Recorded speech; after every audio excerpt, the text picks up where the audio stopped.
안녕하세요. 글로벌 세상 들려주는 남자 조철입니다. 2021년 1월 19일 화요일 아침 방송입니다. 자, 오늘 아침 강남 도심의 날씨도 상당히 추워졌습니다.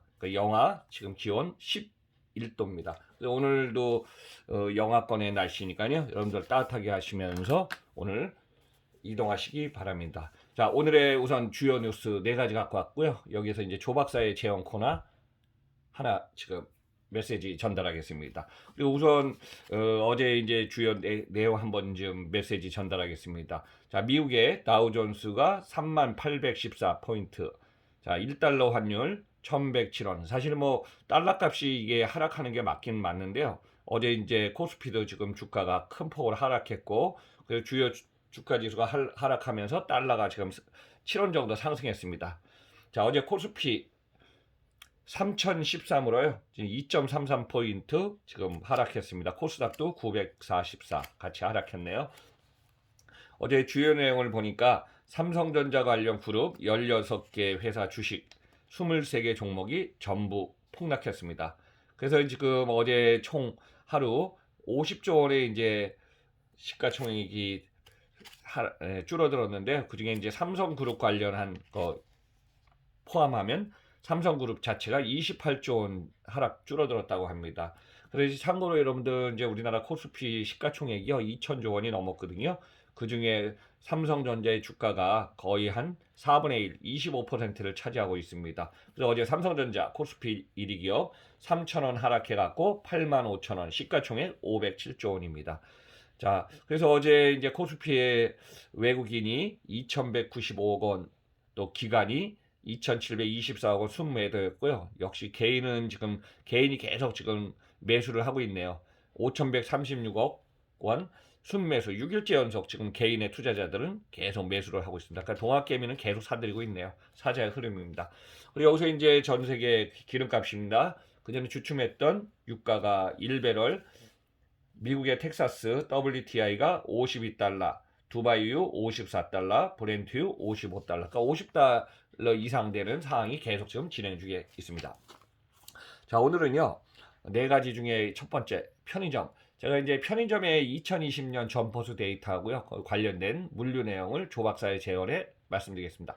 자, 두 번째는 중국 경제가 작년에 세계에서 유일하게 플러스 성장, 근데 빠르게 V자 반등을 했습니다. 그래서 이제 2분기, 3분기, 4분기가 뭐 6% 성장을 했기 때문에 올해 21년 상황 한번 좀 정리해 보고요. 세 번째는 선물 시장이라고 있습니다. 그래서 이제 유가도 그렇지만은 옥수수, 또 밀가루, 곡물 관련된 선물 시장들이 이제 거래를 하는데, 최근에 선물 시장의 국제 밀가격이 7년 만에 폭등한 상황 전달해 드리고요. 마지막에 오늘도 갑자기 추워졌지만은 올 들어서 북극발 한파가 너무 지금 추워집니다. 그래서 이제 사하라에도 눈이 내리고 사우디에도 영하 기온, 뭐 심지어는 이제 낙타가 추워서 추위에 벌벌 떨었다는 얘기가 있습니다. 그래서 이 내용 한번 좀 메시지 전달하겠습니다. 자, 첫 번째는요. 자, 편의점이 거의 약 5만 점포까지 올라왔습니다. 그래서 우리 생활의 편리성, 뭐 우리 집 주변에 가장 가까이 있는 것이 편의점인데요. 편의점이 2020년 말 점포수 약 5만 점포에 이르고 있습니다. 자, 편의점이 우리나라에서 가장 먼저 생긴 게 1989년에 세븐일레븐이 서울의 방이동에 오픈한 것이 우리나라의 1호 편의점입니다. 그 후 31년이 지나서 최근에는 이제 1인 가구가 급속히 지금 증가하고 있죠. 그래서 이제 편의점 1인 가구의 빠른 진화에 의해서 편의점도 점포수는 뭐 거의 포화 상태에 와 있다고 보면 되겠습니다. 자, 국내 편의점 수 2010년에 16,937점, 2011년에는 21,221점 하다가요. 2016년에 34,252, 2018년에 42,258점포, 작년 2020년 말에는 48,094점포까지 이르게 되었습니다. 자, 편의점에는 뭐 지금 1, 2를 다투고 있는 GS25하고 CU가 거의 각각 15,000점포까지 왔고요. 그러니까 두 개 합치니까 뭐 6만 점포, 아니 3만 점포네요. 세븐일레븐이 1,486, 이마트24가 5,301, 미니스톱이 2,607점포입니다.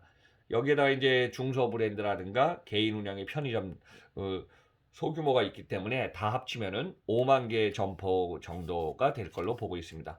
지금 점포 수는 이미 제가 볼 때는요. 저도 이제 편의점의 유통 물류를 갖다가 그전에 일본에서도 세븐일레븐부터 이제 한 20년 이상을 봐왔고 또 컨설팅을 한 경험에 의하면은 지금 우리나라 편의점의 점포 수는 완전히 포화 상태입니다.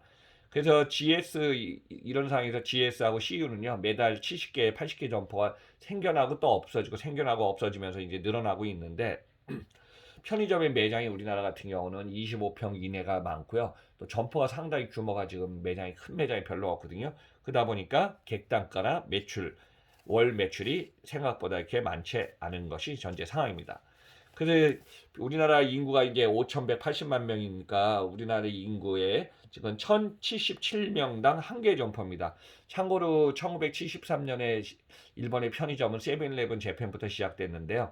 현재 한 6만 개 점포가 있고 인구는 우리보다 2.25배 많은 1억 2,600만 명이거든요. 일본의 경우는 2,280명당 한 개 점포입니다.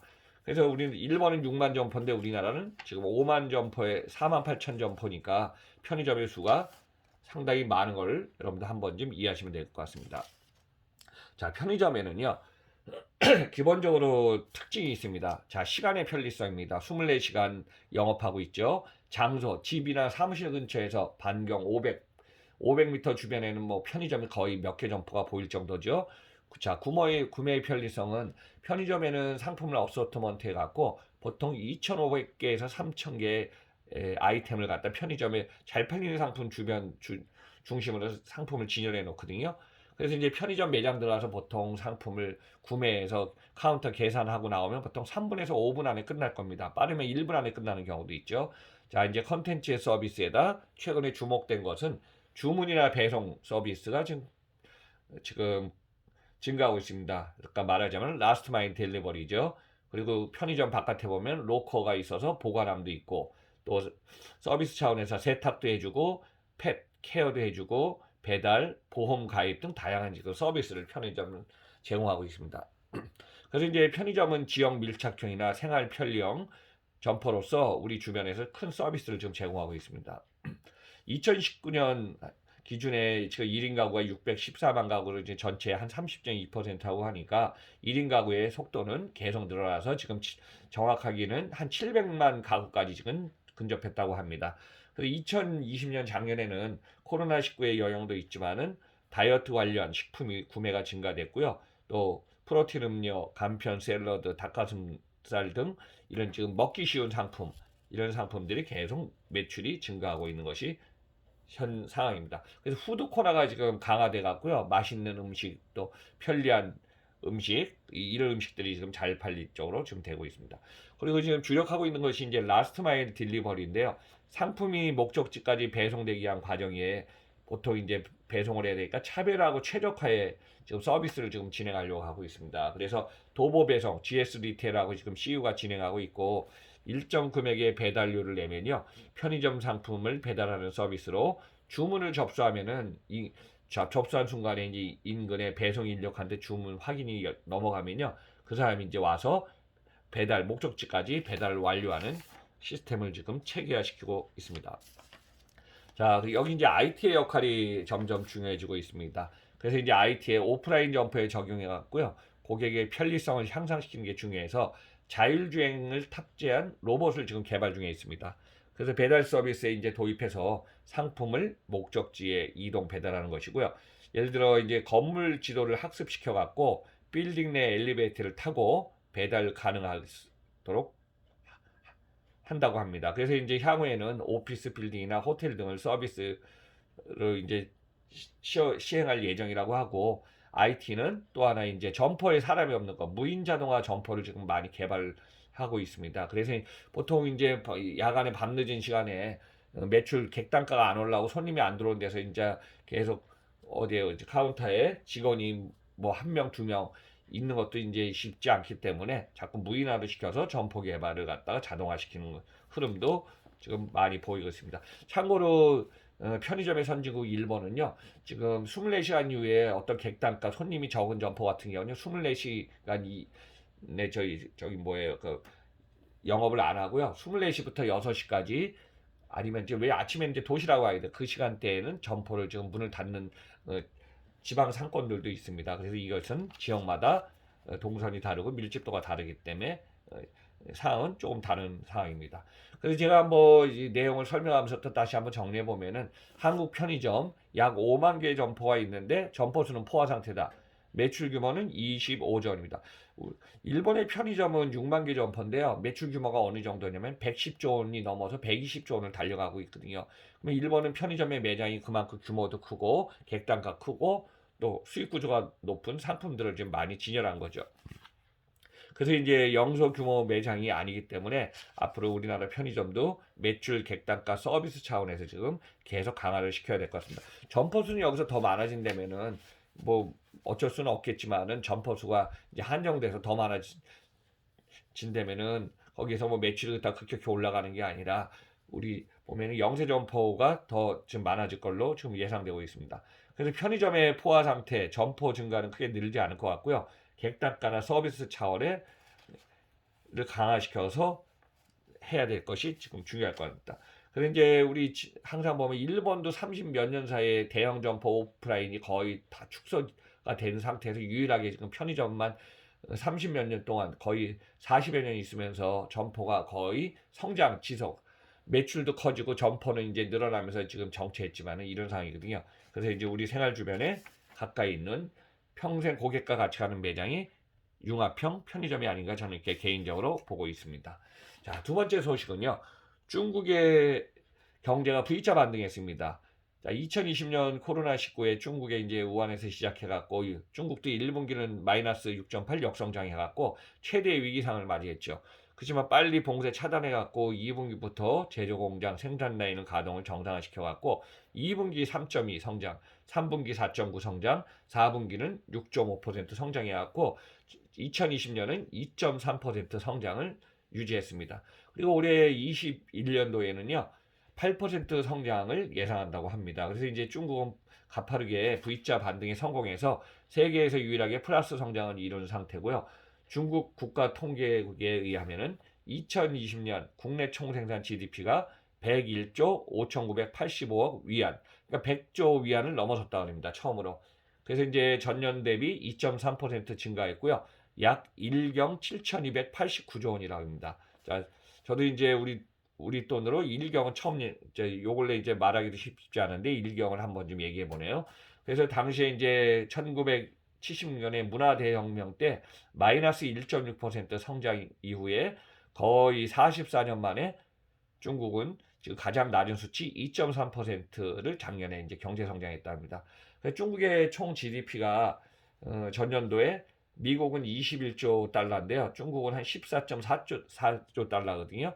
그래서 이제 중국은 경제 상황이 안정 국면에 들어섰고 미국은 지금 뭐 코로나19의 영향이 지금 너무 심각해 갖고 경제도 지금 침체된 상황이 많죠. 그래서 이제 미국은 이런 상황이다 보니까 과거에는 총 국가 GDP로서 이제 중국이 미국을 따라잡는데 10년 걸린다 했는데 이 상황에서 지금 2년이 단축됐습니다. 그래서 이대로 가면은 2028년에 중국이 미국을 추월할 상태가 지금 나올 것 같습니다. 현 상황에서는 거의 한 70% 상황이거든요. 미국의 70% 중국인데 그래서 이 상황은 점점 당겨질 걸로 보고 있습니다. 그래서 이제 미국 내일이네요. 바이든 대통령이 이제 당선돼 갖고 이제 바이든 행정부에 의해서 미국이 지금 과거의 힘든 상황을 어떻게 빨리 회복시키냐 이것이 중요한 관건이 될 것 같습니다. 자, 세 번째는 국제 밀 가격이 7년 만에 폭등했습니다. 코로나19로 이제 옥수수 등 대체 곡물 가격이 계속 상승하고요. 국제 밀 가격도 2014년 이후에 최고치를 지금 기록하고 있습니다. 자, 참고로 우리나라의 밀 자급률은요, 10% 정도가 밀의 자급률이랍니다. 그래서 이제 식품업체도 이번에 이제 밀 가격이 올라가면은 원가의 압박을 받겠죠. 그래서 이제 라면, 빵, 제가 관련된 이런 쪽이 가격이 올라갈 걸로 예상되고 있습니다. 그래서 코로나19 이후에 밀 소비량이 증대해갖고 이것은 이제 이 사태가 지금 계속 오고요. 또 기후 변화, 또 국가 간의 이동에 있어서 지금 밀 소비량은 증가하는데 곡물 양이 생산량이 그렇게 지금 늘어나질 않고 있습니다. 그래서 이제 중국이나 러시아 주요 농산물 수출 수입하는 국가도 있지만은 이 국가들 간에서도 옥수수 가격도 같이 급등한다 합니다. 요즘 여러분들도 보면은 올겨울 예상외 지금 영하 10도 이하의 추운 날씨가 계속 지금 진행되는 걸 보면은 과거에는 우리가 3한 4원이다. 그래서 3일 춥고 4일 따뜻하다는데 요즘 겨울은 그런 것이 뭐 거의 그대로 지금 지켜지지가 않습니다. 그래서 이상기온의 현상이 지금 계속 지금 진행되고 있습니다. 뭐 어떤 지금 이런 상황이 어떻게 지금 이어지나 해서 네 번째 소식은요. 지구촌의 이상기온이 확산돼 갖고 지금 아프리카의 사하라 사막에도 눈이 쌓이고 그다음에 중동의 사우디에도 지금 영하기온 눈이 쌓였다는 소식입니다. 자, 지구가 온난화되고 이상기온이 하다 보니까 북극이 해빙되고 남극도 마찬가지입니다. 그래서 올해 북극과 한파로 연말연시 한 15일 이상 영하 10도 이하의 지금 기온이 계속 진행되지 않았습니까? 그래서 오늘도 갑자기 지금 추워진 날씨, 이거는 이제 북극이 아니라 우리나라 이제 중국 옆에서 이제 지금 찬 공기가 내려 와 갖고 지금 이제 추워졌다고 하니까요. 이 상태가 지금 진행될까? 오늘 지금 강남 기온도 마이너스 11도입니다. 그래서 오늘은 뭐 갑자기 추워진 날씨가 또 된 거죠. 그래서 1월 달 들어서 1월 14일 날 사하라 사막에도 눈이 쌓였다고 합니다. 그리고 또 사우디아라비아의 남서부 아시르 지역에도 기온이 영하 2도까지 떨어지고 눈이 사막에 뒤덮인 상황이 지금 생겼다고 합니다. 거의 뭐 사우디 아라비아에서요 기온이 영하로 내려간 것은 50년 만에 처음이라고 합니다. 그래서 지금 낙타가 추위에 떨고 있어서 그런 장면도 제가 보니까 BBC, CNN에서도 좀 나오고 있습니다. 이런 이상기온 현상은 작년에도 있었고 계속 최근 들어서 자주 발생한다고 그러는데요. 보통 7월 되면은 사우디는 기온이 40도 온도고 1월 달은 평균 10도를 유지하는데 최근에는 2016년에 처음으로 또 사하라 사막에 눈이 37년 만에 쌓인 모습을 보였고요. 2017년, 18년에 이어서 올해에도 지금 이런 상황이 지금 보여지고 있다고 합니다. 그래서 지금 계속 기온의 상황은 계속 이런 상황으로 좀 지속될 것 같습니다. 여러분들 올 겨울은 일단 여러분들 이제 뭐 코로나도 그렇지만은 이 추운 날씨 오늘도 좀 잘 보내시기 바랍니다. 그래서 2021년 1월 19일 글로벌 세상 들려주는 남자 조철이 오늘은 네 가지 소식을 왔습니다. 그래서 우리 생활에 가까운 편의점 얘기, 또 중국의 경기가 V자 반대해서 중국 자체는 지금 경제가 안정적으로 좀 성장 국면에 들어갔다. 또 그 다음에 선물 시장에 있는 밀가루, 옥수수, 밀 가격은 지금 폭등하고 있는 상태다. 그리고 이상기온은 지금 전 세계에서 많은 현상을 나타내고 있다고 지금 정리해봤습니다. 자, 그러면 여러분들 항상 건강하시고 조철이 박사의 글로벌 세상 들려주는 남자 내일 뵙겠습니다. 감사합니다.